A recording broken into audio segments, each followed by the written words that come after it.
भाई वो गाना पहुंचाना थोड़ा किसी के। संविधान में आर्टिकल 244 किस किसने पढ़ाया? हाथ उठाइए। आर्टिकल 244 आपको ताकत देता है स्वशासन की, आदिवासियों का स्वशासन। और यदि आपको आदिवासियों के स्वशासन का एक एग्जाम्पल देखना हो तो इस बेड़का टापू पे आके देखिए कि किस तरीके से बिना पुलिस के, बिना एडमिनिस्ट्रेशन के आज इतने लोगों को इतना बड़ा कार्यक्रम करके दिखाया।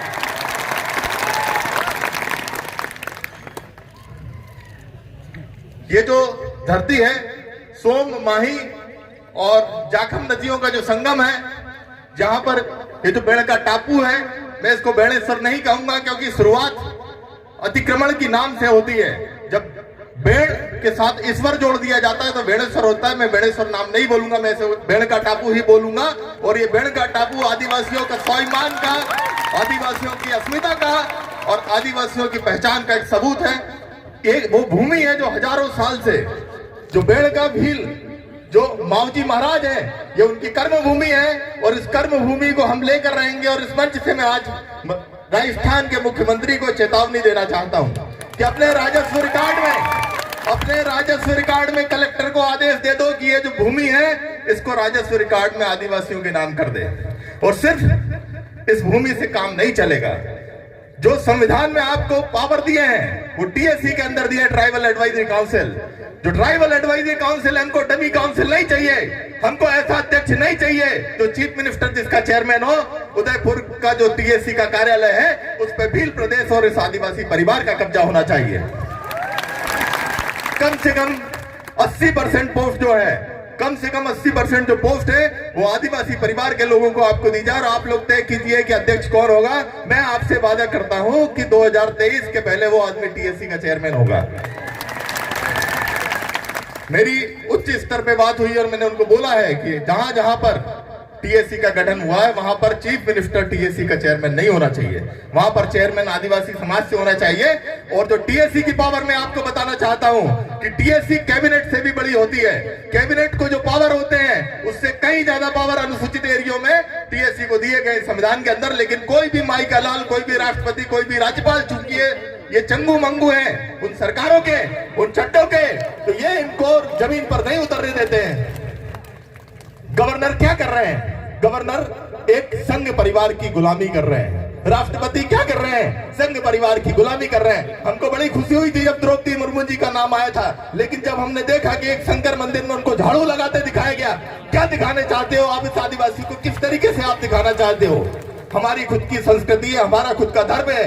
आप क्या दिखाना चाहते हो आदिवासियों को कि आदिवासी आपका गुलाम है?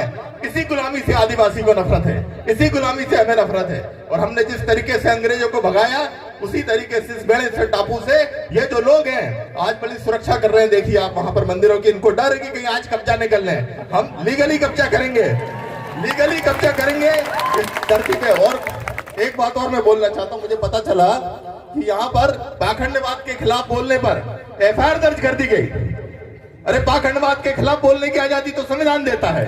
मैं गुड डॉक्टर हूं, मैं एक आई सर्जन हूं। मैं माताओं बहनों से बोलना चाहता हूं, कोई जरूरत नहीं है आपको उपवास करने की। न तीज, न चौथ, न छठ, न सप्तमी, बड़ी आज सप्ताह में एक बार कड़कनाथ खाइए। अरे कड़कनाथ का पालन हम करते हैं और कड़कनाथ खा कौन रहा है? ये पाखंडी, ये पुजारी, ये कड़कनाथ खा रहे हैं। ये राजनीति के सौदागर कड़कनाथ खा रहे हैं। हमको कड़कनाथ खाने की जरूरत है। उन माताओं बहनों में कड़कनाथ में आयरन होता है। सब्जी खाइए, दूध खाइए, अंडा खाइए, खूब खाइए और खूब मेहनत करिए। यदि आप लोग अच्छा नहीं खाएंगे तो आपके बच्चे कुपोषित हो जाएंगे। आपके बच्चे कुपोषित हो जाएंगे, आपका डीएनए कमजोर हो जाएगा। यही तो ये लोग चाहते हैं कि आप लोग उपवास रहो, 8-8, 10 दिन आप उपवास रहिए। तो हमको इस पाखंडवाद से दूर होना है। जहां तक संस्कृति के अतिक्रमण का सवाल है, मैं आपको बहुत सारे उदाहरण दे सकता हूं। महाकालेश्वर का नाम आपने सुना होगा। महाकालेश्वर की स्थापना किसने की? उज्जैन की स्थापना किसने की? गर्दभील ने की। गर्दभील के कुल देवता थे। गर्दभील का लड़का जो था उसका नाम राजा विक्रमादित्य था। राजा विक्रमादित्य के कुल देवता है। छत्तीसगढ़ के अंदर बमलेश्वरी माई है, बमलेश्वरी मताई है, वो इसी विक्रमादित्य की कुल देवी थी। आप आज जाके देखिए कि बमलेश्वरी में भी कब्जा है दिगुओं का और उज्जैन में भी कब्जा है।